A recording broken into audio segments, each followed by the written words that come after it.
Sud Radio 10h midi, Valérie Expert. Média. Bonjour à toutes et à tous. Bonjour Gilles Gansman. Bonjour Valérie. Et bonjour Isabelle Vitari. Bonjour. Merci d'être avec nous et François-Vincent Telly ce matin. C'est deux invités, donc on est plus que contents. L'amour presque parfait, c'est ce soir sur France 2. Alors presque, c'est entre parenthèses.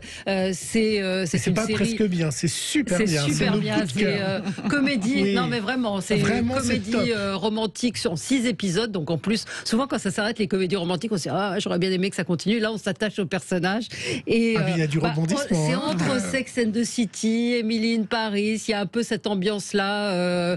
Love, c'était quoi Love le film Actually. Love Actually. Voilà, mais ça a son identité propre. On va pas comparer avec d'autres choses. Mais c'est formidable. Regardez-le ce soir. On va en parler dans un instant. Gilles, la question du jour. La question du jour, l'amour. Est-ce que vous êtes amoureuse de Valérie Pécresse?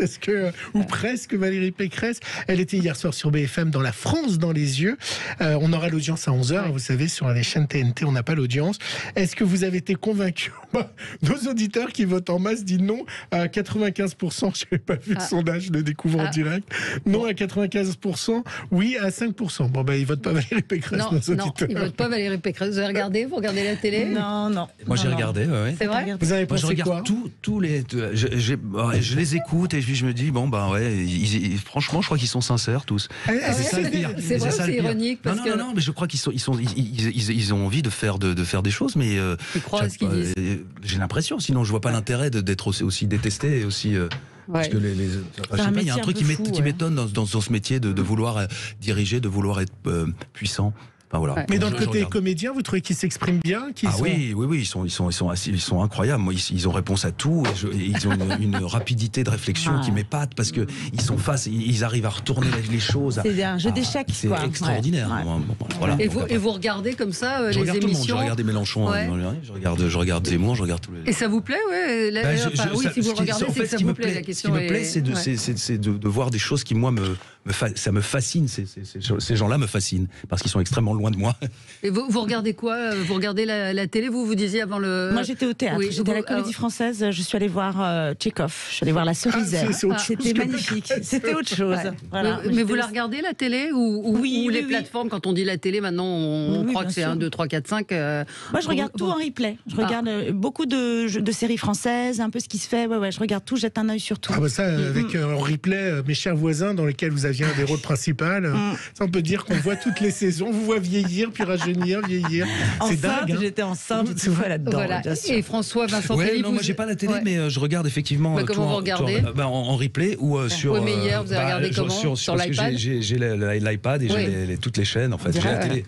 Vous avez la télé. J'ai pas une télécommande. Ce soir, c'est votre première, Canard à l'orange. Canard à l'orange à la Michaudière. Et puis, Isabelle Vitari, vous êtes au Palais des Glaces pour bien entourer. C'est un seul sur scène.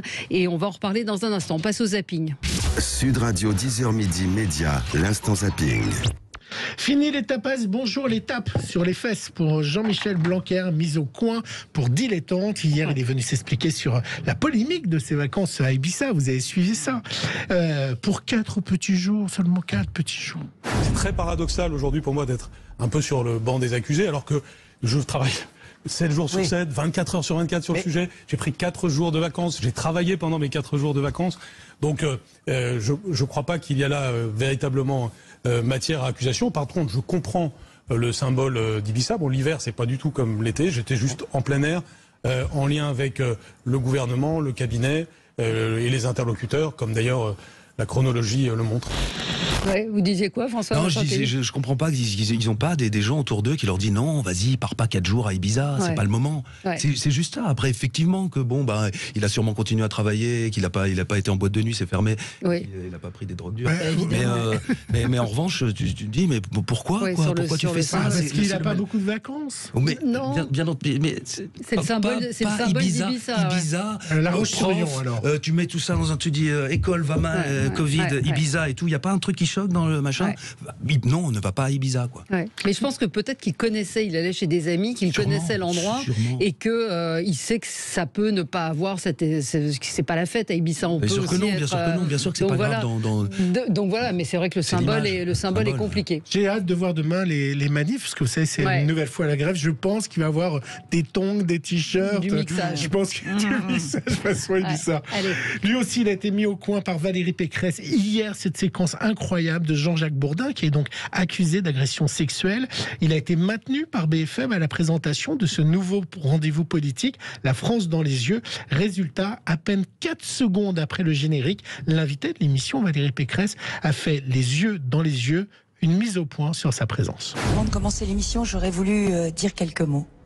Parce que je me suis clairement posé la question de ma participation à cette émission ce soir, en raison de l'ouverture d'une enquête par la justice à la suite d'une plainte déposée contre Monsieur Bourdin pour tentative d'agression sexuelle. Et je respecte la présomption d'innocence à laquelle chacun de nos compatriotes a le droit. Mais je voudrais le dire très clairement, si ces accusations sont avérées, elles sont graves et elles doivent être condamnées. Et trop longtemps, la société a regardé ailleurs, a fermé les yeux, a cherché à minimiser. Présidente de tous les Français, je ne laisserai plus aucune femme avoir peur de porter plainte. Voilà, sur les réseaux sociaux, cette dernière phrase a beaucoup marqué parce qu'elle récupère cette histoire pour elle en disant présidente. Faisant de la politique, mais on va en reparler nous à 11h. Vous en pensez quoi? C'est Isabelle Vittari, elle a eu... Ouais, moi je trouve ça bien, la présomption d'innocence, ça c'est très bien, le respect, enfin, plutôt que de s'acharner sur quelqu'un qui est accusé et ensuite de prendre la parole. Oui, voilà, pour les femmes. Mais quelque part, elle a récupéré. Puis quelque part, elle le condamne, elle l'expose. Oui, voilà, bien sûr. C'est compliqué, effectivement. C'est assez dingue. Avec des mesures strictes en Italie, un super pass sanitaire beaucoup plus strict qu'en France, la vaccination obligatoire pour travailler en Italie. Résultat, il est impossible de se vacciner. Vous savez ce qu'ils ont fait en Italie? C'est un reportage dans le 20h de France 2. Désormais, ils vaccinent toute la nuit. C'est des open night qu'ils font. C'était le correspondant italien Alban Micosi qui expliquait ça. Jusqu'à 3 heures d'attente, dans le froid, à minuit passé. Incroyable succès de cette nuit de vaccination sans réservation préalable. En Italie, les délais d'inscription sont proches d'1 mois actuellement, en passant par le système officiel. Venir ici était donc un moyen de contourner l'obstacle. J'avais déjà réservé pour une 3e dose, mais seulement dans 2 semaines. Alors j'ai voulu anticiper de quelques jours en venant ici. Au total, plus de 1000 doses administrées cette nuit-là à Milan, avec un peu moins de monde en fin de nuit à partir de 5h du matin. Voilà, jusqu'à 5h du matin, il y avait plus d'1 heure ou 2 heures de queue et ils vont faire ça une fois par semaine du coup en Italie. Un mystère peut-être résolu, vous avez peut-être suivi l'histoire, par des chercheurs hollandais qui auraient démasqué celui qui a dénoncé Anne Frank aux nazis. Il s'agirait d'Arnold Vandenberg qui lui aussi était juif. Du coup, Yanis Roder, professeur d'histoire hier dans C'est à vous, a appelé à se méfier parce qu'il y a eu beaucoup de raccourcis sur Internet. Anne Masseran, ne vois-tu rien venir? On peut avoir tendance, et certains peuvent se servir de cette histoire pour déplacer la culpabilité des nazis aux juifs, en fait, en disant, regardez, finalement, ils ont participé eux-mêmes à leur massacre, au crime des nazis. Et c'est une manière peut-être pour certains de se déculpabiliser aussi. Il y avait 160 000 juifs aux Pays-Bas en 1940. 80% ont été assassinés pendant la Shoah, l'ont été aussi avec une très grande collaboration des services de police et de l'administration hollandaise. Voilà, on parlera beaucoup, je pense, de ce livre sur Anne Frank. Je vous propose de marquer une petite pause et on va revenir pour parler de L'amour presque parfait, série formidable à ne pas manquer ce soir sur France 2. À tout de suite. Sud Radio, 10h midi, Valérie Expert. Sud Radio, 10h midi, Valérie Expert. Média.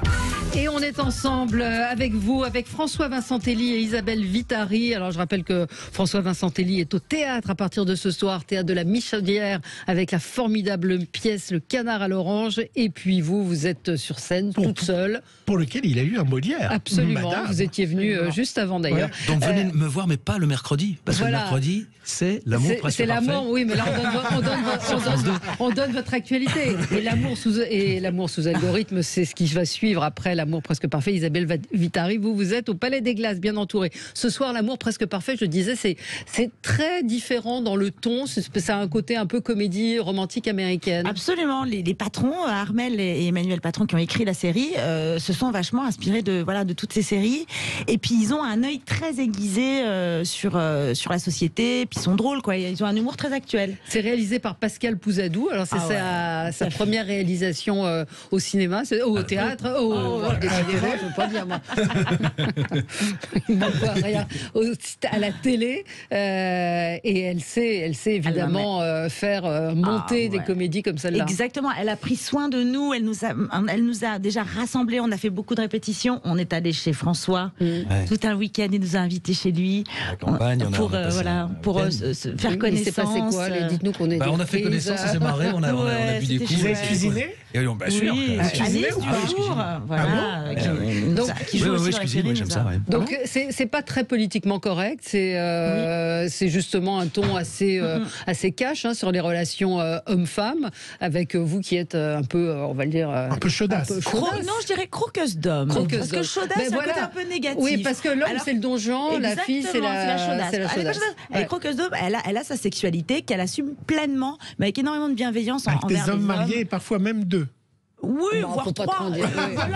Et alors normal. Ouais, normal. Comme tout le monde. Et vous avez deux copines, Maud Becker qui a le rôle principal et Nadia Rose. Exactement. Et donc vous faites tous en complicité. Et puis sans révéler et sans teaser, à un moment elle va tomber sur un message qui ne lui est pas destiné téléphonique. Mais il ne faut pas trop raconter. Et ce message téléphonique, c'est vous et elle va. Vous allez être sa cible, Maud Becker. C'est l'homme idéal, François. Voilà, je suis censé être l'homme idéal. C'est un rôle de composition d'ailleurs. Tu as beaucoup travaillé pour jouer ce rôle de composition. Et donc les trois copines, là, le trio infernal, elles sont d'ailleurs toutes, je le dis parce que je les trouve vraiment extraordinaires, toutes les trois dans le film, parce qu'on dirait vraiment trois amies d'enfance, tellement elles sont proches. Elles vont décider de fomenter tout un plan pour récupérer l'homme idéal. Et c'est assez jouissif de voir leur plan d'attaque.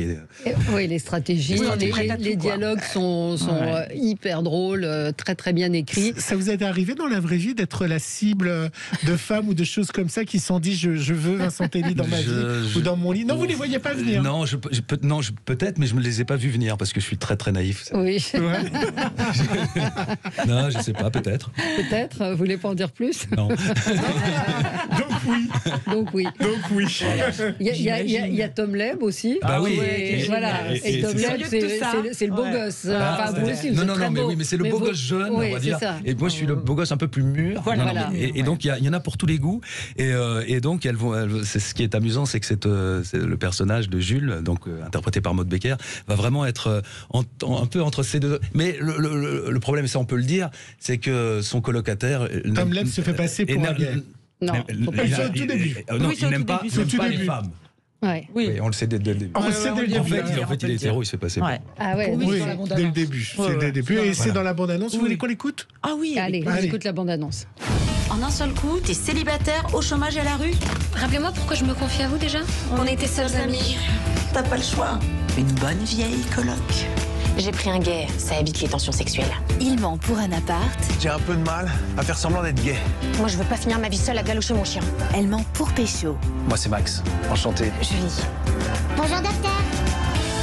La colocation commence bien. Le cœur ne ment pas et c'est bien le seul. Elle est insupportable et puis c'est absolument pas mon genre. L'amour presque parfait. Votre nouvelle série à 21h10 sur France 2. Ça donne bien le ton. Oui, ça donne le ton. Il y a également Evelyne Bouix et Antoine Duléry, évidemment, qui participent au casting. Quand on vous a proposé, vous me disiez avant, François Vincent Telly, que vous adoriez les comédies romantiques. Oui, je suis un grand fan de comédies romantiques. Et ça, c'est ce qui vous a plu dans le scénario? C'est parce qu'il y en a de moins en moins. Il y a beaucoup à la télé, en France, il y a beaucoup de polars, il y a beaucoup et des comédies romantiques. Il y en a, mais ça fait longtemps que je n'en avais pas vu. Moi, j'avais eu la chance de faire Clara Scheller, qui était aussi un peu une comédie dans le même esprit, dans le même esprit de choses comme ça. Mais là, on est encore plus dans la comédie que Clara Scheller. C'est vraiment une comédie romantique. On rit, on pleure, on est amoureux. C'est très très drôle. Il y a plein de séquences très drôles. Moi, j'ai été Ouais. Moi, j'ai vu les 6 épisodes. Vraiment, j'ai versé ma larme à la fin. Ouais, mais moi aussi, alors que je connais l'histoire. Mais oui, on a joué dedans. Moi aussi, j'étais là. J'avais envie de savoir la suite. Non, c'est vraiment bien foutu. Pascal Pouzadou a fait un très beau travail de montage. Tout ça, elle a vraiment. Voilà. Parce que les séquences sont courtes. Et donc, il y a un gag, il y a une autre séquence. C'est très rythmé. Et puis vous êtes avec vos copines, il y a un petit côté Sex in the City. Dans la vie aussi, vous avez des copines comme ça? Vous êtes très copines? Absolument. Toutes mes copines sont assez sexy. Et puis aussi, il y a un côté très féministe. On est là, on est moulé, on va danser, on boit des coups. Enfin voilà. Mais est-ce que ça, c'est pas très années 80? Est-ce qu'on peut encore être comme ça? Oui, bien sûr. Plus que jamais. Plus que jamais. On en a encore plus besoin. Moi, si j'ai pas ma petite sortie avec mes copines et mes copains par semaine, je déprime. Non, il me la faut. Puis c'est très contemporain comme comédie romantique parce qu'on aborde vraiment tous les sujets. Pas seulement l'homosexualité, bon on l'a déjà fait 1000 fois, machin et tout, mais aussi la bisexualité, le triolisme, les choses. Le triolisme. Et aussi Nadia, le personnage de Nadia, qui a sa crise de couple, qui est drôlissime, qui a sa crise de couple par rapport aux enfants. Donc c'est un thème important et très actuel. Enfin voilà. Et puis il y a une petite séquence un peu comédie musicale où on vous voit chanter, danser. Je savais pas que vous étiez danseur à ce point-là. Si, j'adore la danse. C'est ma deuxième passion. Ça a mis 4 jours à tourner. Ça a mis 2 jours à tourner, surtout 3 semaines de répétition de danse. Bah oui. Pour la petite minute. Tout simplement, pour la petite minute. Parce que c'est pas vous qui dansez. Si c'est moi qui danse. Alors pour le coup, c'est moi qui danse. Sauf qu'on est entouré de danseurs professionnels qui eux en une demi-journée font la chorégraphie. Et nous on a mis 3 semaines. Enfin surtout moi, parce que le mode danse tout comme moi. 3 semaines.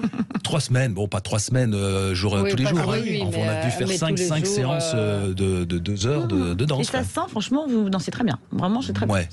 C'est bien monté. Le cinéma. Au cinéma. Tout en chantant. Tout en chantant. Ouais. Est-ce que vous aimeriez qu'on voit plus de théâtre, vous qui êtes souvent sur les planches? Je crois que Le Canard à l'Orange a été diffusé. Sur Alors France 2. oui et non, parce que je pense que le théâtre c'est vraiment bien de le voir en live. Et les supports sont intéressants. Le cinéma c'est bien, c'est des films, ça dure 1h30. Les séries c'est 6 heures pour justement c'est important. Chaque support a son importance. Et le théâtre c'est bien de le voir en vrai. Ouais. C'est pas pareil. Même si maintenant les captations sont super bien faites et qu'on a eu toute cette période de Covid où les théâtres étaient fermés, c'est bien de continuer à regarder du théâtre. Maintenant que ça va un peu mieux, j'invite les gens aussi à ressortir, à aller au théâtre, qui sont des endroits où il n'y a jamais eu aucun cluster. Ouais, je le rappelle. Voilà, moi qui en sors, qui était au théâtre hier soir, le spectacle vivant, de voir des acteurs en vrai vivre, pleurer, avoir des émotions, ça vibre et la vibration vient en vrai dans notre cœur. Est-ce qu'avec le Covid, les comédiens ont un petit peu moins été en province? J'ai lu ça dans un article de Libération. Est-ce que vous, par exemple, vous allez emmener votre one-man show en province ou c'est devenu compliqué? Oui, j'y étais là en province de septembre, octobre, novembre. Alors en fait, il y a eu un ralentissement des programmations. Sinon, nous, on est prêts à partir, il n'y a aucun problème. Oui, mais il y a eu un ralentissement, c'est vrai. Il y a eu un gros ralentissement évidemment des tournées. Des reports, et le Covid, pour vous, tourner pendant le Covid, ça a été compliqué? Nous, on s'est fait arrêter. Premier Covid, on s'est fait arrêter. Deuxième Covid, on a repris la tournée, on s'est refait arrêter. C'est des coitus. Mais en tournage, ça, c'était heureusement qu'on avait les tournages. Heureusement qu'il y avait les tournages. Qui vous ont de jouer, de travailler. Oui, ça, c'était chouette. C'était une belle respiration.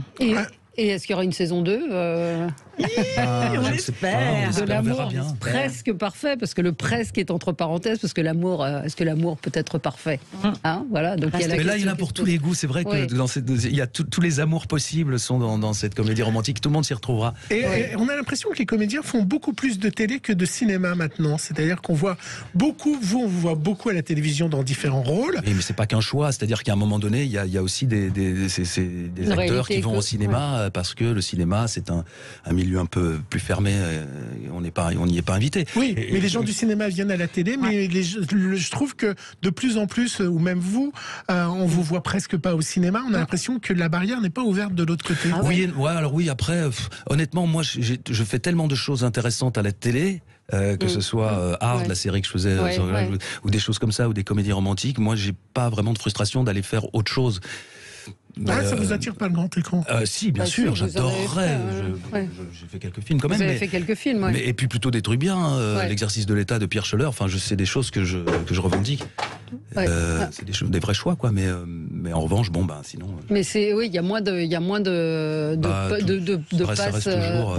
On parle toujours de bancabilité au cinéma. Enfin, ça, je pense qu'il y a encore des gens qui y croient à ça. Mais... Michael dit Isabelle Vitari, c'est un plaisir de vous voir dans Tout le monde a son mot à dire. Voilà, un petit clin d'œil pour c'est vrai, vous êtes sur l'émission de France 2. Oh là là, mais qu'est-ce que j'aime tourner ça. Non, mais franchement, on est une petite troupe maintenant, avec tous les copains, Sorène Prévost, Arnaud Gidoin, enfin Manu, Eric Logérias. Enfin, on est une bande et on rigole. À 17h30 sur France 2. Voilà, on y va pour rigoler et c'est un vrai bonheur de participer à cette émission. Moi, je pensais que c'était pour l'argent. Non, c'est vraiment pas pour l'argent. Non, on fait vraiment ça pour jouer, pour être ensemble, c'est un vrai plaisir. Et nos chers voisins ? Qui est-ce qu'on a été heureux aussi. Là, carrément, c'est la famille. Maintenant, en 5 ans de tournage aussi intense, c'est la famille. Et puis surtout, le casting était tellement parfait, chacun était à sa place dans son rôle, que c'était un vrai plaisir d'aller sur le tournage, de tourner avec ces comédiens qui sont tous franchement fantastiques. C'était vraiment un vrai bonheur. Et vous continuez tous à vous voir ? On se voit tous, on va voir, moi je suis allée voir Les Coquettes, on va voir Jean-Baptiste Chebardine qui est en ce moment au Théâtre des Variétés. Voilà, on va tous se voir. Même sur celui où il y a eu une polémique. Alors oui, on le voit un petit peu moins, oui, c'est vrai. D'accord. Un petit peu moins. Excusez-moi d'être journaliste, madame. Excusez-moi. Surtout dans l'atmosphère actuelle. Excusez-moi de poser la question. Vous avez quoi comme projet, François Vincentelli ? La suite, c'est quoi ? Déjà, le Canard à l'orange, on ne sait pas jusqu'où on va aller. On espère que ça va marcher. Et puis, j'ai des projets dont je ne parle pas parce que ce sont évidemment que des projets. Il ne reviendra plus, la série. C'était bien, vous faisiez une sorte de Gemini Cricket. Non, vous avez reçu pour ça, c'était super. Il y avait une saison 2 qui était écrite, ça s'appelait Double Jeu. Non, la direction de France 2, finalement, au vu des scores, n'a pas trouvé intéressant de faire une deuxième saison, et ils ont eu tort, je tiens à leur dire. Non, mais c'était bien, c'était original. C'était original, et il aurait fallu laisser une deuxième saison, parce qu'on était juste à la limite de ce qui... Enfin, ils calculent toujours avec les replays, les machins. C'était un peu trop juste pour eux, je pense que... Voilà, bon, on peut pas... Et là, vous allez regarder l'audience demain matin ? Ah bah oui, forcément, c'est très important, puisque la saison 2... Ça dépend de ça, en fait.